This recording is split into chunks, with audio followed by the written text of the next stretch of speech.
الله وبركاته.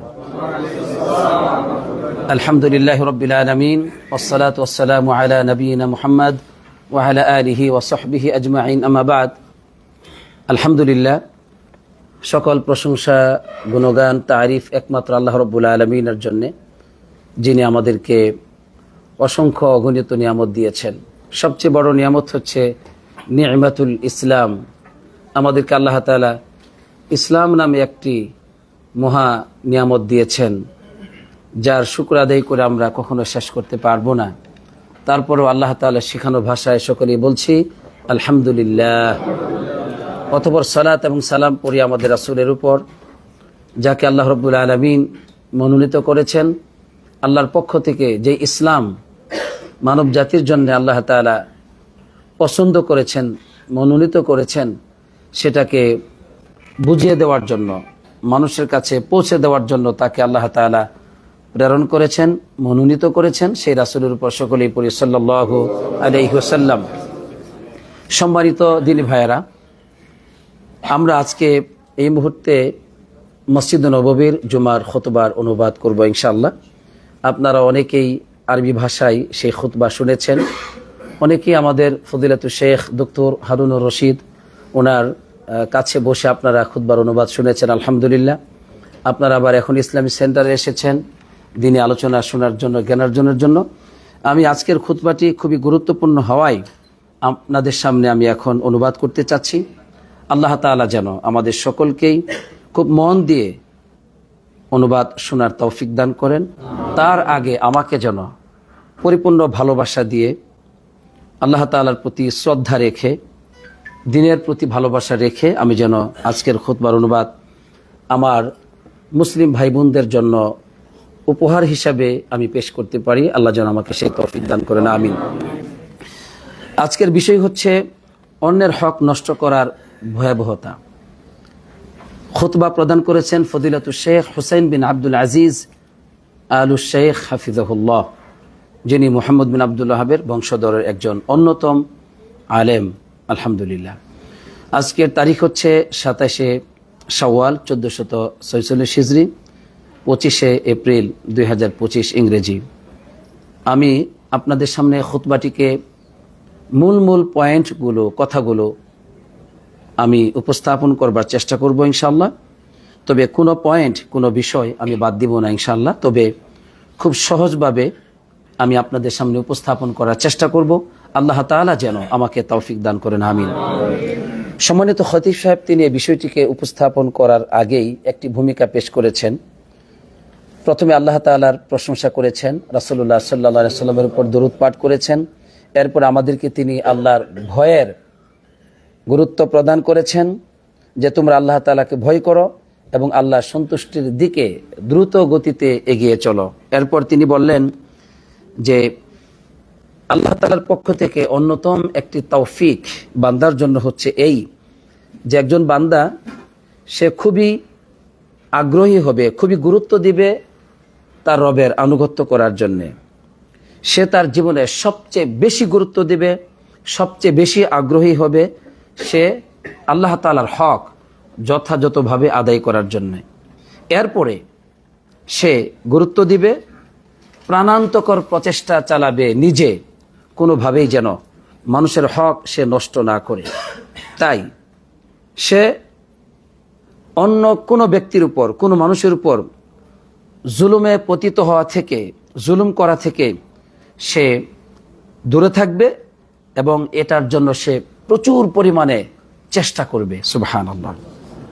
এবং সেটা যে কোনো ধরনের জুলুম হতে পারে, হতে পারে আল কওলিয়া ওয়াল ফি'লিয়া, কথার মাধ্যমে কাউকে কষ্ট দেওয়া, কারো উপর জুলুম করা, কারো গীবত করা, কারো মানহানি করা, অথবা হুকুকুল খালক, অথবা আল ফি'লিয়া মানে কর্মের মাধ্যমে কারো হক নষ্ট করা। এই ধরনের যে কোনো ধরনের জুলুম থেকে একজন বান্দা সে চেষ্টা করবে বিরত থাকতে। তাহলে এখানে দুটো বিষয় আপনার জীবনে, এবং আল্লাহর তৌফিক এটা আপনার উপর, যে আপনি আল্লাহ রাব্বুল আলামিনের হক আদায় করার জন্য সর্বোচ্চ চেষ্টা করবেন আপনার এই জীবন দ্বারা। 2, আপনার এই জীবন দ্বারা আপনি সর্বোচ্চ চেষ্টা করবেন কোনোভাবেই যেন মানুষের হক আপনার দ্বারা নষ্ট না হয়। সেটা কথার মাধ্যমে হতে পারে, কর্মের মাধ্যমে হতে পারে। কেননা আল্লাহ রাব্বুল আলামিন তিনি কোরআনুল কারিমে বলেছেন, ওয়ালা তাহসাবান্নাল্লাহা গাফিলান আম্মা ইয়ামালুয যালিমুন। তুমি ধারণা করো না যে আল্লাহ রাব্বুল আলামিন গাফেল, উদাসীন, আম্মা ইয়ামালুয যালিমুন, জালিমরা যা কিছু করে তাদের কর্ম সম্পর্কে। এর মানে আমি আপনি জুলুম করে যাব, আল্লাহ রাব্বুল আলামিন আমাদের ব্যাপারে গাফেল, তিনি দেখছেন না, বিষয়টি এমন নয়, বরং তিনি দেখছেন। হাদিসের মধ্যে স্পষ্টভাবে আল্লাহ রাব্বুল আলামিন তিনি জুলুম করা থেকে আমাদের সবাইকে নিষেধ করেছেন। তার আগে এই ক্ষেত্রে নিজের পবিত্রতার ঘোষণা করেছেন। হাদিসটি এইভাবে এসেছে, হাদিসে কুদসি। আল্লাহ রাব্বুল আলামিন বলেছেন, রাসূলুল্লাহ সাল্লাল্লাহু আলাইহি ওয়াসাল্লাম বলেন আল্লাহ তাআলা সম্পর্কে, যে আল্লাহ বলেন, ইয়া ইবাদি ইন্নী হারামতু আয-যুলমা আলা নাফসি, হে আমার বান্দারা, আমি নিজেই আমার উপর জুলুম করা এটা হারাম ঘোষণা করেছি। আমি কোনো বান্দার উপর জুলুম করব না, কোনো বান্দার উপর না। এর মানে সে মুসলমান হতে পারে, অমুসলমান হতে পারে, সে আল্লাহ রাব্বুল আলামিনের বন্ধু হতে পারে, শত্রু হতে পারে। আল্লাহ তাআলা নিজের উপর জুলুমকে হারাম ঘোষণা করেছেন। এরপর বলছেন, ওয়াজআলতুহু বাইনাকুম মুহাররামান, আর ওই জুলুমটাকে তোমাদের উপরও হারাম ঘোষণা করেছি। ফালা তাযালামু, তোমরা একে অপরের উপর জুলুম করবে না। এর মানে মনিব কর্মচারীর উপর জুলুম করবে না, কর্মচারী মনিবের উপর জুলুম করবে না, শক্তিশালী দুর্বলের উপর জুলুম করবে না, দুর্বল সুযোগ পেয়ে শক্তিশালীর উপর জুলুম করবে না, পুরুষ নারীর উপর জুলুম করবে না, নারী পুরুষের উপর জুলুম করবে না। ফালা তাযালামু, তোমরা কেউ একে উপরের জুলুম করো না। আমি আমার উপর হারাম ঘোষণা করেছি, তোমরা আমার বান্দা, আমি তোমাদেরকে সৃষ্টি করেছি, তোমাদের উপরও এই জুলুমটা হারাম। হাদিসটি সহিহ মুসলিমে এসেছে।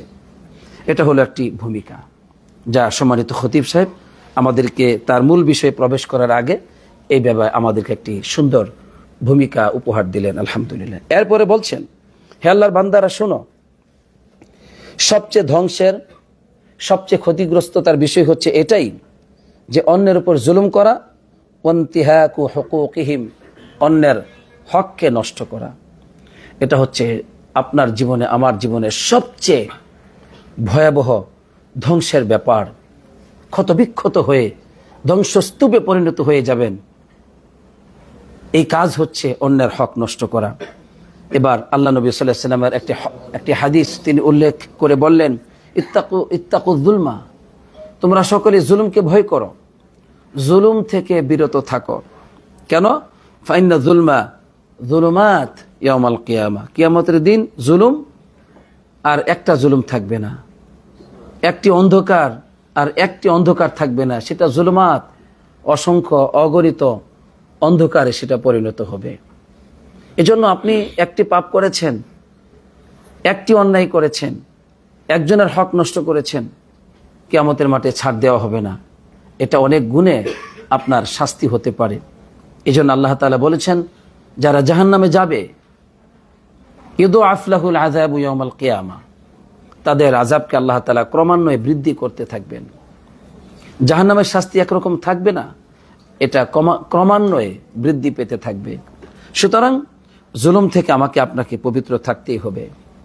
এবার সম্মানিত খতিব সাহেব অত্যন্ত আপনার প্রতি ভালোবাসা এবং সম্মান, আবেগ প্রকাশ করে বলছেন, তাযাক্কার আইয়ুহাল মুসলিম, হে মুসলিম, তুমি একটু স্মরণ করো, আন্না আযমা মা ইয়াজিবু আলাইক, তুমি একজন মুসলিম, তোমার উপর সবচেয়ে বড় যে ওয়াজিব অবধারিত বিষয় সেটা হচ্ছে এই যে হিফযু হাসানাতিক ওয়া সিয়ানাতি দীনিক, তুমি তোমার সৎ আমলগুলোকে তুমি সংরক্ষণ করবে এবং তোমার দিনটাকে তুমি হেফাজত করবে।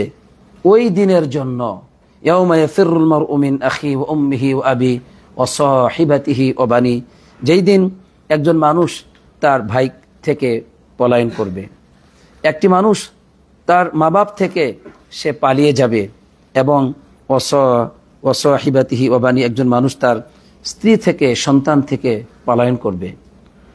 সম্মানিত খতিব সাহেব বলছেন, ওই দিনের জন্য ওই দিনকে স্মরণ রেখে তুমি একজন মুসলিম, তুমি যেহেতু বিশ্বাস করো আখিরাত বলতে একটি দিবস আছে, অতএব তুমি তোমার দিনকে হেফাজত করো, তোমার যে সৎ আমলগুলো আছে এগুলো নষ্ট করো না। কারণ আল্লাহ রাব্বুল আলামিন বলছেন সূরাতুল আম্বিয়ায়, ওয়ানাদুল মাওয়াজিনাল কিসত লিয়াউমিল কিয়ামা, কিয়ামতের দিন আল্লাহ তাআলা ওজনকে ন্যায়সঙ্গতভাবে, ন্যায় পরায়ণভাবে এটাকে প্রতিষ্ঠিত করবেন। তিনি ওজন করবেন, মিজানের পাল্লা এটাকে সুপ্রতিষ্ঠিত করবেন সেদিন। আর ফালা তুযলামু নাফসুন শাইআ, কোনো বান্দার উপর জুলুম করা হবে না। ওয়া ইন কানা মিসকালা হাববাতিন মিন খরদালিন আতাইনা বিহা, আর যদিও সরিষার দানা পরিমাণ কোনো আপনার আমল থাকে, সেটা ভালো হতে পারে, মন্দ হতে পারে, সেটা সওয়াবের কাজ হতে পারে অথবা পাপের কাজ হতে পারে, আল্লাহ বলছেন আতাইনা বিহা, আমি সেটাকেই উপস্থাপন করব, নিয়ে আসবো এবং সেটাকে আমি ওজন দিব। ওয়াকাফা বিনা হাসিবিন, আল্লাহ তাআলা হিসাব করার জন্য যথেষ্ট। সুতরাং আল্লাহ বলছেন আমরাই যথেষ্ট হিসাব করার জন্য। অতএব আমার আপনার সমস্ত কথাগুলো সেদিন ওজন করা হবে, আমার আপনার প্রতিটি কর্মগুলো ওজন করা হবে। অতএব ফালা তুযলামু নাফসুন শাইআ, আল্লাহ বলছেন কোনো বান্দার উপর জুলুম করা হবে না। আমি মনে করি আমরা সত্যিই যদি কোরআনের প্রতি বিশ্বাসী হই, আল্লাহ তাআলার প্রতি যদি আমাদের বিশ্বাস থাকে, আখিরাতে জবাবদিহিতার ব্যাপারে আমাদের যদি পরিপূর্ণ ঈমান থাকে, তাহলে এই একটি আয়াতই যথেষ্ট যে আমরা কোনোদিন কেউ কারো উপর জুলুমের হাত বাড়াবো না। এটা যথেষ্ট। আল্লাহ আমাদেরকে এর উপর আমল করার তৌফিক দান করুক, বুঝার তৌফিক দান করুক।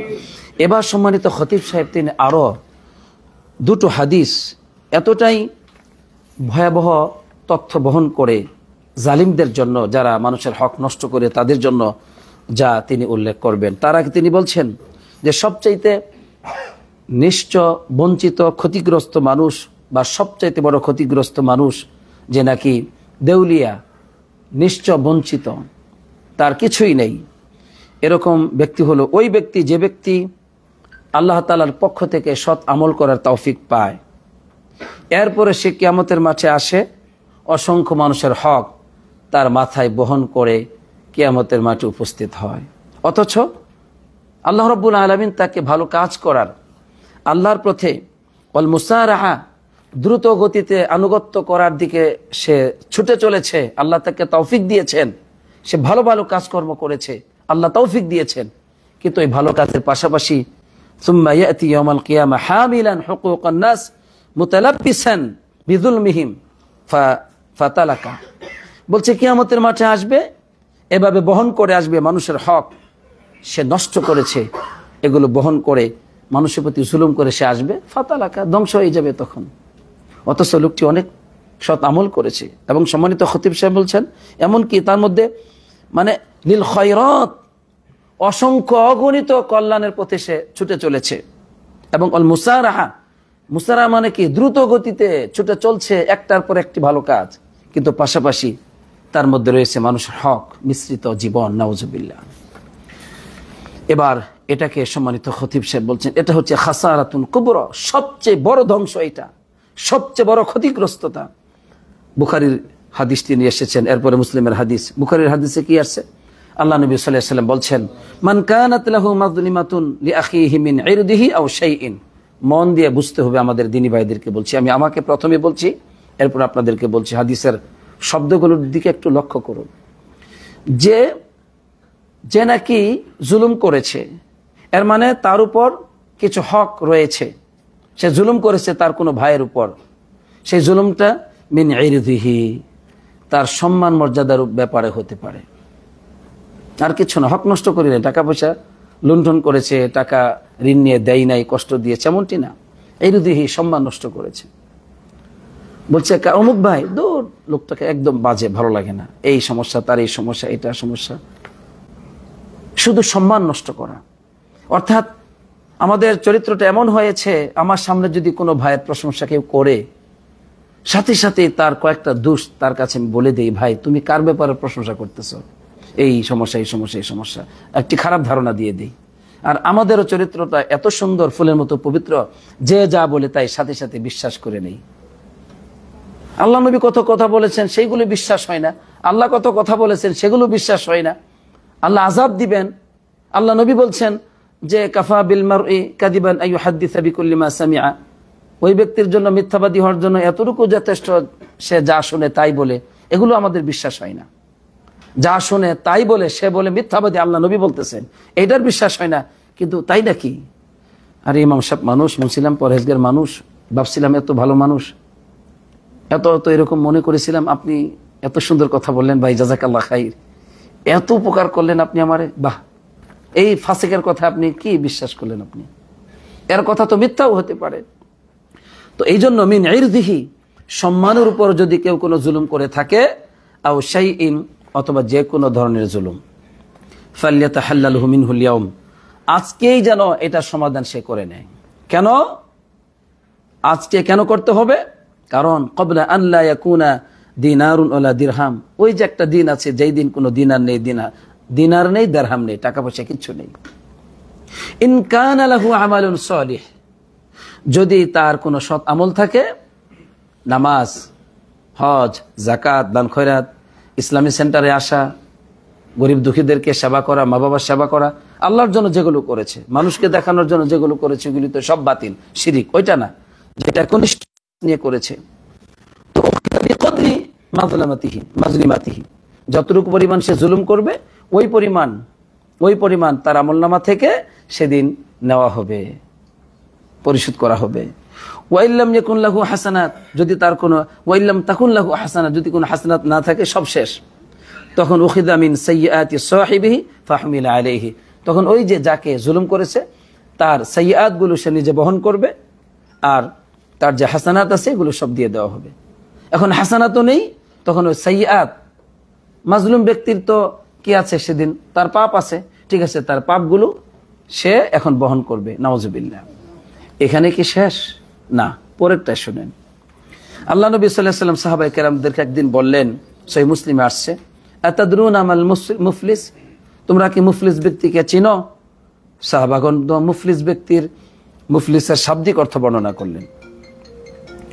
বললেন যে মুফলিসু ফিনা মান লা দিরহাম লাহু আলামাতা, মুফলিস আমাদের মধ্যে ওই ব্যক্তি, যে ব্যক্তির কোনো দিরহাম নেই, পয়সা কড়ি নেই, সম্পদ নেই, আলামাতা, কোনো আসবাবপত্র কিছুই নেই, দেউলিয়া ব্যক্তি, কিচ্ছু নাই। তো আল্লাহ নবী সাল্লাল্লাহু আলাইহি ওয়াসাল্লাম মূলত এই মুফলিস উদ্দেশ্য করেননি। তিনি উদ্দেশ্য করেছেন মুফলিস কিয়ামতের মাঠে যে ব্যক্তি মুফলিস হবে ওই ব্যক্তি। তখন তিনি স্পষ্ট করে সাহাবায়ে কেরামদেরকে বললেন, ইন্নাল মুফলিসা মিন উম্মতি, আমার উম্মতের মধ্যে মুফলিস ব্যক্তি হলো ওই ব্যক্তি যে ব্যক্তি কিয়ামতের মাঠে উপস্থিত হবে বিসসালাত ও সিয়াম ও যাকাত, দেখেন বড় বড় আমলগুলো, বিসসালাত, সালাত নিয়ে উপস্থিত হবে, 5 ওয়াক্ত সালাত আদায় করেছে, একদম আউয়াল ওয়াক্তে, প্রথম কাতারে ইমাম সাহেবের পিছনে সালাত ছিল, মাশাআল্লাহ। ও সিয়াম, সিয়ামও খুব সুন্দর পরিপূর্ণ সিয়াম। যাকাত, যাকাতও আদায় করে, টাকা পয়সা হিসাব করে যাকাত আদায় করে, তাহলে তো মাশাআল্লাহ খুবই ভালো না? সমস্যাটা হচ্ছে আমাদের অধিকাংশ মুসলমান আমরা বুঝি না যে শুধুমাত্র সালাত দিয়ে আমি মুক্তি পাবো না, আমার আরো কিছু আমল আছে, ইবাদত আছে, অনেক পাপ থেকে আমাকে বিরত থাকতে হবে। সালাত আদায় করছে, ইচ্ছা মতো পাপ করতেছে। ইসলামী সেন্টার আসে, রাত্রে গিয়ে দরজা বন্ধ করে গান বাজনা শুরু করছে, বলে যে আমি তো এসে নামাজ পড়েছি, আমার যে রুমমেট আছে 12 যারা আছে এগুলো সব না লাগে, একটাও ঠিক মতো নামাজ পড়ে না, একটাও ইসলামী সেন্টারে যায় না, সব বাজে, আমি ভালো মানুষ। এখন সে গান বাজনা শুরু করে দিয়েছে, সে মনে করে আরে আমি তো ভালো কাজ করে আছি, এখন আর একটু করলে কি, নাউযুবিল্লাহ, নাউযুবিল্লাহ। এবং সবার সাথে অহংকার, তার কাছে যাওয়াই যেন অহংকারে ফেটে পড়ে এমন ব্যক্তি, কারণ সে ইবাদত করে, সে ইসলামী সেন্টারে যায়, সে হজ করে, এটা সেটা করে, বাবা রে বাবা।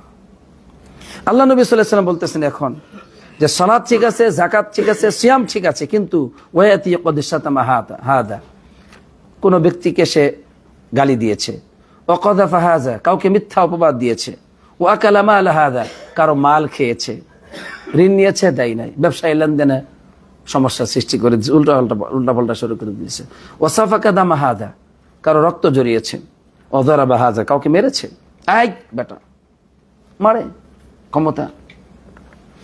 এই যে তার এই পাপগুলো, এখন কি করবে?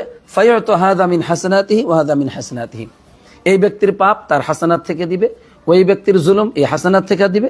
এইভাবে সে শুধু তার হাসানাত থেকে সালাত সিয়াম যাকাতের সব থেকে দিতে থাকবে। ফাইন ফানিয়াত হাসানাতুহু, তার হাসানাত যদি শেষ হয়ে যায়, ক্বাবলা আইয়াকুদা মা আলাইহি, যা তার উপর হকগুলো রয়েছে এগুলো পরিশোধের আগেই শেষ হয়ে গেল, তখন নবীজি বলছেন উখিদা মিন খতায়াহুম, তখন তাদের যে পাপগুলো আছে এগুলো সে বহন করবে। ফাতুরিহাত আলাইহি, এগুলো তার উপর দিয়ে দেওয়া হবে।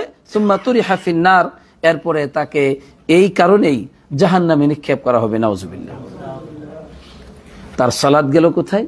সিয়াম গেল কোথায়? যাকাত গেল কোথায়? এখন এই মানুষের হক নষ্ট করেছে, এখন এগুলো সব মানুষের পাপগুলো নিজের মাথায় এই পাপের বোঝা বহন করে সুম্মা তুরিহা ফিন্নার, অতঃপর তাকে জাহান্নামে নিক্ষেপ করা হবে। নাউজুবিল্লাহ। প্রিয় ভাইয়েরা আমার, হাদিসটি সহিহ মুসলিমে আসছে। সুতরাং আমি আমাকে বলছি, আমাকে আমার নসিহত আগে দরকার। এই মুখ আল্লাহ দিয়েছেন, যা ইচ্ছা তাই বলতে পারবো।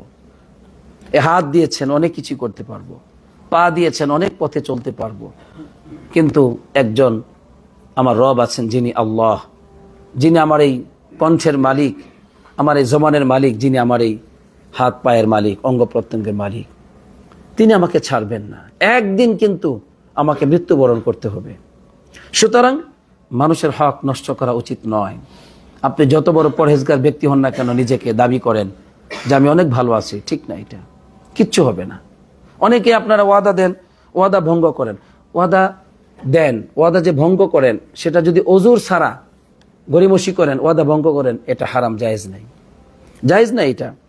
এজন্য সম্মানিত খতিব সাহেব তিনি কোরআনের একটি আয়াত নিয়ে এসেছেন। তার আগে তিনি বলতেছেন সুন্দর করে যে ইয়া মান আতলাকতা লিসানাক ওয়া কলামাক, হে ব্যক্তি যে নাকি তোমার জবান এবং তোমার কলম দ্বারা, আতলাকতা মানে তুমি খারাপ পথে এটাকে ব্যবহার করেছ, তুমি মানুষকে গালি দিয়েছ, মানুষের দুষ্ত্রুটি বর্ণনা করেছ, অপবাদ দিয়েছ, মানুষের গীবত করেছ, সম্মান নষ্ট করেছ। এবং ইয়া মান আকালতা আমওয়ালাল ইবাদ, হে অমুক যে নাকি আল্লাহর বান্দাদের সম্পত্তিকে খেয়ে ফেলেছ। ও তাহাওয়ান্তা বিহা, এবং তুমি সেখানে কি করেছ? তাহাওয়ান্তা, তুচ্ছতাচ্ছিল্য করেছ। মানুষের সম্পত্তি খাওয়াকে কোনো ব্যাপারই মনে করো না তুমি। হে অমুক শোনো। এবং অফররত্তা ফি ইরজাইহা ইলা আহলিহা, ওই সম্পত্তিকে তার আহলের কাছে বুঝিয়ে দিতে তুমি সীমালঙ্ঘন করেছ। তোমাকে বলছি তুব ইলা রব্বিক, তোমার রবের কাছে তওবা করো এবং তুমি সঠিক পথে ফিরে আসো। ওয়াসারি ইলা তাখাল্লুসি মিন তিলকা হুকুক, ওই সমস্ত হকগুলো থেকে দ্রুত গতিতে মুক্ত হয়ে ফিরে আসো। সম্মানিত খতিব সাহেব এভাবে তিনি নবীজির মেম্বারে দাঁড়িয়ে এই উম্মতকে তিনি এইভাবে নসিহত করছেন। সুবহানাল্লাহ। এরপরে আল্লাহর একটি আয়াত তিনি তেলাওয়াত করলেন, কোরআন একটি আয়াত, ওয়াকাদ খাবা মান হামালা যুলমা, ওই ব্যক্তি ধ্বংস হলো যে ব্যক্তি জুলুমকে বহন করলো। নাউজুবিল্লাহ। জুলুমকে বহন করলো। কেমন জুলুম? সেটা যে কোনো ধরনের জুলুম হতে পারে, মাদিয়ান ও মানবিয়ান। মাদিয়ান অর্থনৈতিক জুলুম হতে পারে, ও মানবিয়ান এটা যে কোনো ধরনের হতে পারে। আপনি স্বামী স্ত্রীর উপর জুলুম করছেন, স্ত্রী স্বামীর উপর জুলুম করছে, আপনি বাবা সন্তানদের উপর জুলুম করে যাচ্ছেন, তাদের হক আপনি আদায় করছেন না, আপনি মনিব কর্মচারীদের উপর জুলুম করছেন। এভাবে যে কেউ যে কোনো ব্যক্তির উপর জুলুম করছে, সকল জুলুমই এখানে শামিল করে। আর আল্লাহ বলছেন ওয়াকাদ খাবা মান হামালা যুলমা, যে ব্যক্তি জুলুমকে বহন করলো নিঃসন্দেহে সে ধ্বংস হয়ে গেল। নাউজুবিল্লাহ। আল্লাহ বলেছেন, আপনার আমার রব বলেছেন। অতএব প্রিয় ভাইয়ের আমার, জুলুম করা উচিত না। এবার সম্মানিত খতিব সাহেব তিনি খুব শেষের দিকে চলে গেছেন এই খুতবার। তিনি একটি হাদিস নিয়ে আসছিলেন যে মান মাতা ওয়া আলাইহি দিনারুন আও দিরহাম কুদিয়া মিন হাসানাতি লাইসা সাম্মা দিনারুন ওয়ালা দিরহাম, একই অর্থ ওই আগের। মানে যে ব্যক্তি মারা গেল এতপর মানে তার দিনার দিরহাম এগুলো তার উপর রয়ে গেছে। এখন সে যদি মারা যায় তাহলে তার ওই সমস্যা সৃষ্টি হবে। মান মাতা ওয়া আলাইহি দিনার আও দিরহাম, যে ব্যক্তি মারা গেল তার উপর এতটুকু ঋণ এতটুকু আছে যে দিনার এবং দিরহাম, কুদিয়া মিন হাসানাতিহি, এটাই যে দিনার দিরহাম রেখে মারা গেলেন, কিন্তু আপনার এই এক দিনার এক দিরহামও যদি আপনার থাকে, আপনি যদি মারা যান এগুলো করে তাহলেও আপনার হাসানাত থেকে সেগুলো দেওয়া হবে। পরিষ্কার আগের হাদিসের যথেষ্ট, কেননা সেখানে দিনার এবং দিরহাম নেই আখিরাতে। তো এভাবে তিনি প্রথম খুতবাটি শেষ করলেন, আবারও নসিহত করলেন যে তোমরা মুক্ত হওয়ার জন্য চেষ্টা করো, ফাবাদিরু রাহিমাকুমুল্লাহ, দ্রুত গতিতে এগিয়ে যাও, আল্লাহ তোমাদের প্রতি দয়া করুক, লিল খালাস, মুক্ত হওয়ার জন্য, ওয়াসারিউ লিনাজাতি আনফুসিকুম, তোমাদের নিজেদের মুক্তির জন্য দ্রুত গতিতে এগিয়ে যাও, তাসলামু, নিরাপত্তা পাবে। কারণ আল্লাহ নবী সাল্লাল্লাহু আলাইহি ওয়াসাল্লাম বলেছেন, লা তুআদ্দুনাল হুকুকা ইলা আহলিহি ইয়াউমাল কিয়ামা, কিয়ামতের মাঠে হকদারের পাওনাদারের পাওনাকে অবশ্যই সেদিন বুঝিয়ে দেওয়া হবে। হাত্তা ইউকাদা লিশাতিল জালহা মিনাশ শাতিল করনা, ওই যে শিং বিশিষ্ট ছাগল, শিংবিহীন ছাগলের উপর যে আঘাত করে গুঁতো দেয়, এই গুঁতো আঘাতের প্রতিশোধ সেদিন গ্রহণ করা হবে। নাউযুবিল্লাহ। প্রাণী ছাগল, আমরা তো মানুষকে একটু না বুঝলে দূর বাড়া, ছাগল কোথাকার, কিছু বুঝোস না, আমরা এটা বলি কি না সবাই, কারণ কি ছাগল কিছু বুঝে না। তো ছাগল কিছু বুঝে না এটা আমরা মানুষকে বলি। এখন এই ছাগলের উপর আল্লাহ নবী সাল্লাল্লাহু আলাইহি ওয়াসাল্লাম বলতেছেন কিয়ামতের মাঠে প্রতিশোধ গ্রহণ করা হবে। এই ছাগল বুঝে নাই, না বুঝে আরেকজনকে গুঁতো দিয়েছে তার শিং দ্বারা, তাকে নিরহ পেয়েছে, শিং নাই, দিছে গুঁতো, কষ্ট দিয়েছে, এরও প্রতিশোধ গ্রহণ করা হবে। এখন যেই মানুষের কাছে আল্লাহ তাআলা কিতাব নাজিল করেছেন, যেই মানুষের কাছে রাসূল প্রেরণ করেছেন, যে মানুষগুলোকে আল্লাহ তাআলা পরিপূর্ণ আকল জ্ঞান দিয়েছেন, এই পৃথিবীকে উপভোগ করার জন্য শ্রেষ্ঠ প্রাণী বানিয়েছেন, এই মানুষগুলোর বুঝি হিসাব হবে না? অবশ্যই হবে। সুতরাং জ্ঞানীদের জন্য এটাই যথেষ্ট যে আমাকে ফিরে আসতেই হবে, এই জুলমের ও পাপের পথ থেকে আমাকে ফিরে আসতেই হবে। আল্লাহ সাহেব তৌফিক দান করুক, আমাকে তৌফিক দান করুক, আপনাদেরকেও দান করুক। দ্বিতীয় খুতবায় সম্মানিত খতিব সাহেব খুব সংক্ষিপ্তভাবে 2-3 লাইন বললেন, হে আল্লাহর বান্দারা, হে মুসলিম শোনো, তোমার উপর ওয়াজিব হচ্ছে এই, তুমি খুব চেষ্টা করবে যে কিভাবে মানুষের হক থেকে নিজেকে মুক্ত করতে পারো। সুবহানাল্লাহ, বারবার একই কথা বলতেছে যে ভুল হয়ে যেতে পারে, আমরা মুসলমান, কিন্তু তুমি চেষ্টা করো আলা বারাআতি যিম্মাতিহি মিন হুকুকিল খালক, মানে কিভাবে মানুষের হকটা তুমি আদায় করে দিতে পারো, কিভাবে সেই জিম্মা থেকে তুমি মুক্ত হতে পারো, সেটার জন্য তুমি চেষ্টা করবে। কারণ সহিহ হাদিসে আসছে আন্নাল জিহাদা ফি সাবিলিল্লাহ, দেখেন সহিহ হাদিসে আসছে আন্নাল জিহাদা ফি সাবিলিল্লাহ ইউকাফিরুল খাতায়া ইল্লা দাইন, আল্লাহর পথে জিহাদ করা, এর মাধ্যমে সমস্ত গুনাহ ক্ষমা হয়ে যাবে, তবে ইল্লা দাইন, ঋণের বোঝা, ঋণের গুনাহ ক্ষমা হবে না। শহীদ আল্লাহর পথে শহীদ হয়ে গেল, নিজের জীবন দিয়ে দিল, তারপরও ঋণ রেখে মারা গেছে, এটার কোনো এই গুনার ক্ষমা হবে না, পরিশোধ করতেই হবে। তাহলে আপনি এখন যত বড় আমলদারি ব্যক্তি হন না কেন, আমি যত বড় বক্তাই হই না কেন, যত বড় দাড়ি টুপিওয়ালা হই না কেন, বুজুর্গ হই না কেন, কি লাভ যদি মানুষের হক নষ্ট করি? তাই আসুন আমরা ফিরে আসি, আল্লাহ আমাদেরকে হেদায়েত নসিব করুক, আমিন। পরিশেষে সুন্দর একটা কথা বলছেন যে এই ব্যাপারে যদি তোমরা অবহেলা করো, তাসাহুল করো, তাহলে কিন্তু তোমাকে দুনিয়াতেও ধ্বংসের দিকে নিয়ে যাবে, আখিরাতেও তোমাকে ধ্বংসের দিকে নিয়ে যাবে। ঋণ আছে আপনার, তারপরও আপনি ঋণ অন্য মানুষের দিচ্ছেন না, আপনি এক ব্যবসা, 2 ব্যবসা, 3 ব্যবসা করেন, আপনার এখানে বরকত হবে। মানুষের হক নষ্ট করেছেন আপনি। একজনের কাছে অনুমতি নিলেন, সেটা আলাদা কথা, 6 মাস পরে ঋণ দিবেন, বলছেন ভাই আমি আরো 6 মাস, তোমার হাতে পায়ে ধরে বলতেছে আরো 6 মাসটা সময় দাও। আপনি তার কাছ থেকে অনুমতি নিয়ে এখন আপনি ব্যবসা করেন, আপনি যা করার করেন, অনুমতি নেন। আলহামদুলিল্লাহ, আমার একজন দিনী ভাই এখানে আছে, উনি আমার কাছ থেকে কিছু ঋণ নিয়েছেন। এই ভদ্র মানুষটা এখানে আছে, নাম বলবো না, কালকে আমার বাসায় গিয়ে বলতেছেন শেখ এই ঘটনা। তো আমি বললাম যে ঠিক আছে ইনশাল্লাহ, আরো পরে দিব ইনশাল্লাহ। দেখেন আমি খুশি। এখন আমার কাছ থেকে যদি উনি অনুমতি না নিয়ে চুপি চুপি থাকতেন, ফোন না ধরেন, আমি কি তারে ভালো বলতাম না খারাপ বলতাম? হ্যাঁ, উনি যদি আমারে কষ্ট দিয়ে মক্কায় যেত, অ্যাক্সিডেন্ট হলে কার দোষ? তো বিষয়টা হচ্ছে এখানে যে এই চরিত্র আমাদের দরকার, এই চরিত্র আমাদের দরকার যে আপনি খুশি মনে একজনের কাছ থেকে ঋণ নিয়ে যেই টাইমে দিতে পারছেন না, অসুবিধা না, তাকে আর একটু বলুন বা আমাকে একটু সময় দাও। আলহামদুলিল্লাহ, আপনি সময় দিলে জায়েজ, আপনি এখন ব্যবসা করেন বা বাড়ি করেন, মার চিকিৎসা করেন। কিন্তু ঋণ রেখে আপনি শুধু মক্কায় যায় 2 দিন পরে পরে গাড়ি দেয়, কই ভাই ভাই উমরা করতেছি ভাই, ঝামেলা করেন না তো। আবার পরের সপ্তাহে শুক্রবারে ফোন দিয়েছেন, কই ভাই মক্কাতে চলে আসছি উমরা করার জন্য। পরের সপ্তাহ আবার ফোন দিয়েছি শুক্রবারে, কই আরে দূর মি আমি মক্কাতে থাকি, তুমি টাকা নিয়ে বেশি ফাজলামি করতেছো, তোমার টাকা খাইয়া চলে গেছে নাকি, মক্কাতে আসছি। মানে আমারে বুঝাইতেছে এত বুজুর্গ মানুষ আমি, আপনি আমার কাছে টাকা চান, এত বড় সাহস, এত বড় সাহস। আপনি যে টাকা দিবেন মানলাম, কিন্তু এই যে গরিমসি করতেছেন, দিচ্ছেন না, এই যে কষ্ট দিচ্ছেন, আল্লাহ আপনাকে ধ্বংস করবেন দুনিয়াতেও আখিরাতেও। আল্লাহ নবী সাল্লাল্লাহু আলাইহি ওয়াসাল্লাম বলেছেন, মান আখাযা আমওয়ালান নাস ইউরিদু আদাআহা আদাল্লাহু আনহু। সুবহানাল্লাহ। এটা এই আকীদা, এই চরিত্রটা যদি আপনাদের থাকে, জীবনে ঋণ নিয়ে ঋণ পরিশোধ করার তৌফিক পাবেন। আলহামদুলিল্লাহ। নিয়তটা ভালো রাখেন। মান আখাযা আমওয়ালান নাস, যে ব্যক্তি মানুষের মাল নেয়, মানে মানুষের কাছ থেকে ঋণ করে, ইউরিদু আদাআহা, নিয়ত কি আদায় করে দিবে। ঋণ নিচ্ছে কেন?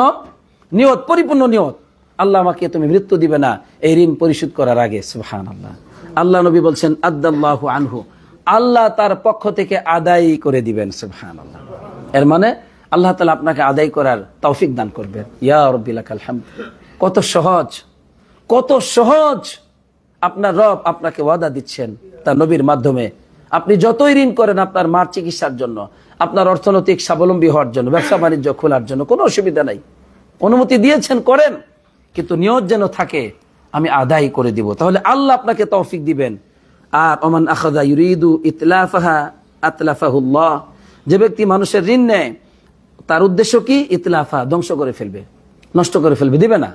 বলে ভাই দেন তো, ভাই টাকা আছে, ভাই আপনার কাছে 20,000 রিয়াল হবে, কিন্তু ভাই দেন তো, আমার জরুরি দরকার। আরে ভাই পরশুদিন তো আমার একটা ডিল হবে, একটা লেনদেন আছে, 20,000 রিয়াল আমার দরকার, আমি তো ব্যবসা করব। আরে ভাই দেন, কালকে সকালে আপনাকে দিয়ে দিব। মানে নিয়ত কি? বাটপারি করবে। এই যে নিল, এরপরে ফোন বন্ধ, 3 মাস ফোন দেয় না। 3 মাসের মধ্যে আপনি তাকে পাবেন না, মদিনাতে কই খুঁজে পাচ্ছেন না। এই যে ওমান আখাযা ইউরিদু ইতলাফাহা, যে ঋণ নেয় উদ্দেশ্য হলো ঋণকে নষ্ট করবে, ধ্বংস করবে, আতলাফাহুল্লাহ, আল্লাহ তাআলা তাকে ধ্বংস করে দিবেন। নাউজুবিল্লাহ। তাকে ধ্বংস করে দিবেন। এই জন্য অনেক মানুষ দেখা যায় মানুষের ঋণ এটা সেটা নেওয়ার পরে অনেক কিছু পরে দেখা যায় হঠাৎ করে ধ্বংস হয়ে গেছে, হঠাৎ করে ধ্বংস। তখন বলে শায়েখ এই ঘটনা আমার এই হয়েছে, আমার এত সমস্যা, কফিল আমার প্রতি জুলুম করেছে, এই করেছে। আরে বেটা, তুমি যে মানুষের প্রতি জুলুম করেছো তুমি কি জানো? তুমি তো বুঝো না, তুমি যে বুঝো না, মানুষের কাছ থেকে ঋণ নিয়ে তুমি যে এই যে গরিমসি করো বারবার। মানুষ আমাদের কাছে বলে শায়েখ টাকা দিচ্ছে না, এটা সেটা। তো এখন তুমি ধ্বংস হয়ে গিয়ে বলতেছো যে আমাকে কফিল জুলুম করছে। তুমি কতগুলো মানুষের প্রতি জুলুম করতে আসছো, এরপর আল্লাহ তোমাকে শাস্তি দিয়েছেন। তোমার নিয়ত খারাপ কারণে আল্লাহ তোমাকে ধ্বংস করেছেন। এই জন্য আমি এই নসিহতগুলো আমাকে করছি ভাই, বিশ্বাস করেন আমি আমাকে করছি। এরপরে যদি আপনাদের উপকার হয় আলহামদুলিল্লাহ, এবং আমার ক্যামেরার সামনে যারা আছেন পৃথিবীতে, আল্লাহ যদি তাদেরকে কল্যাণ দেন আলহামদুলিল্লাহ। আল্লাহ এরপরে সম্মানিত খতিব সাহেব শেষ উপসংহার টানতেছেন এইভাবে, ফাসসাঈদু মান ইত্তাআযা ওয়া ওয়াকা নাফসাহু হুকুকাল খালকি। ভাগ্যবান ওই ব্যক্তি যে ব্যক্তি উপদেশ গ্রহণ করে, মানে আমি এই যে উপদেশ দিলাম, ভাগ্যবান ওই ব্যক্তি যে ব্যক্তি উপদেশ গ্রহণ করে এবং নিজেকে সংরক্ষণ করে, নিজেকে বাঁচায়, হুকুকাল খালকি, মানুষের হক থেকে, মানুষের হক নষ্ট করা থেকে নিজেকে বাঁচায়, এই ব্যক্তি হলো ভাগ্যবান ব্যক্তি। আলহামদুলিল্লাহ। আমরা সবাই ভাগ্যবান ব্যক্তি হতে রাজি আছি তো? আল্লাহ তাআলা আমাদের সবাইকে ভাগ্যবান মানুষের অন্তর্ভুক্ত করুক, আমিন। যা আমি অনুবাদ করেছি আল্লাহ যেন এর উপর আমাকে বারাকা দান করেন, এসব আমলকে তার সন্তুষ্টির জন্য কবুল করেন। এই আমলটুকে যেন আখিরাতে আল্লাহ তাআলা আমার মুক্তির নাজাতের মাধ্যম হিসেবে যেন কবুল করেন। আপনারা যারা শুনেছেন আপনাদেরও এই আমল যেন আপনাদের মুক্তির কারণ হয়, আল্লাহ তাআলার সন্তুষ্টির কারণ হয়, আপনাদের রিজিকে বারাকাতের কারণ হয়, এবং আমাদের মাঝে আপনাদের মাঝে যদি কোনো খারাপ চরিত্র থাকে, মানুষের হক নষ্ট করার প্রবণতা থাকে, সেটা থেকে আমরা যেন মুক্ত হতে পারি। এই আলোচনা যেন সহায়ক হয়, আল্লাহ যেন কবুল করেন, আমিন। আসসালাতু ওয়াসসালামু আলা নবিয়িনা মুহাম্মদ ওয়া আলা আলিহি ওয়া সাহবিহি আজমাইন।